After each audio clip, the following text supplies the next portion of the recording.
Cool scientist. Nah. Wow. Well, if I ever get a dog, I'm gonna try to communicate with it, just like Jane Goodall did with the chimps. Oh, really? Mm-hmm. Well, I have a surprise, Sid. Something I picked up at the animal shelter today. Shelter? What?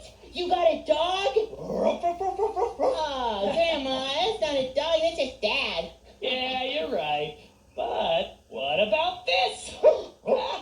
A dog, Grandma, you did get a dog! I sure did. And you can come over and play with him whenever you want. Super cool! Yeah, come on out and meet him, Sid. Okay. Come here, boy. Come here. Hey, look at that. I think he's excited to meet you. Oh, boy, I'm even more excited. Hey there, I'm Sid. He wants to be my friend.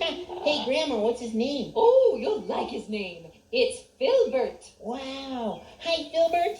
Hey there, boy. Do you want to see our backyard? There's lots of room to run around and play.